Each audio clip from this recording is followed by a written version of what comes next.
Hey, everybody, we're celebrating the fourth week of Advent and we're talking about the theme of peace.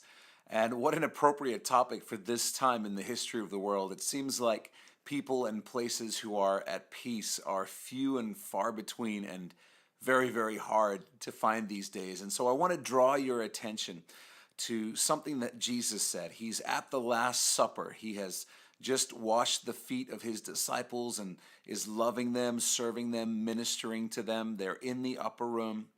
And what's incredible to me about this whole setup is that Jesus knows he's just hours away from his arrest and his death by crucifixion on the cross. And yet Jesus is in the upper room at the Last Supper ministering to his disciples. He's blessing them. He's pouring into them, even though he's facing the exact opposite of what we would call peace. He's facing a violent death and he knows it's coming.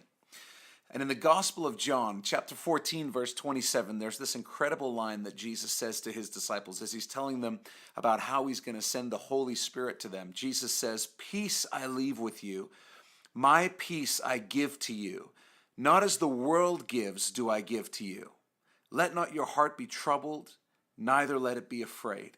And I love this because Jesus says, I'm giving you my peace, but it's not the kind of peace that the world can give you. This is something completely different. Don't let your heart be troubled. Don't let your heart be afraid.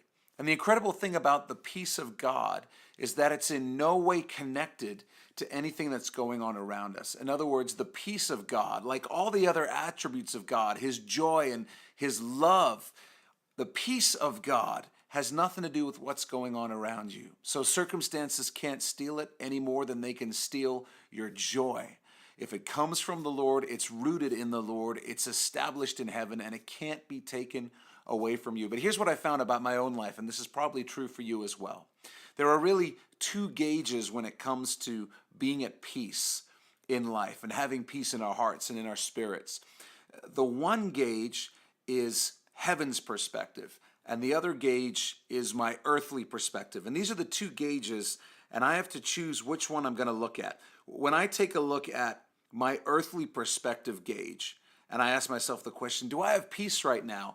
I never do, because on my earthly perspective gauge, there are measurements like doubt, anxiety, fear, flip out now, completely lose it, and things like that. But when I look at the gauge that gives me heaven's perspective, the reading is always the same. It's always peace. It's always peace. And it always tells me that God is still on the throne. Jesus is still Emmanuel. He's God with us. He's God with me. He's never left me. He's never forsaken me. Nothing comes as a surprise to God, and nothing's going to derail his plan for my life and for my eternity.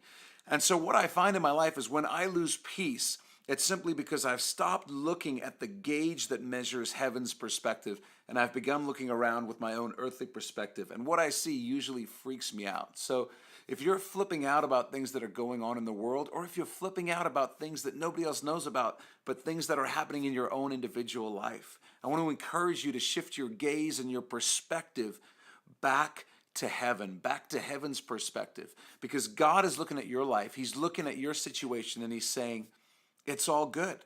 I'm still with you. I've got a plan for your life that nobody is going to derail. Your eternity is secure. We're going to get through whatever you're going through. Everything is right on schedule. So I want to encourage you, shift your gaze to the gauge that measures heaven's perspective and stop looking around you and evaluating for yourself whether you should have peace or not. Get your peace from heaven where it is firmly established and cannot be shaken. And may the peace of God be with you, especially this Christmas. God bless you guys.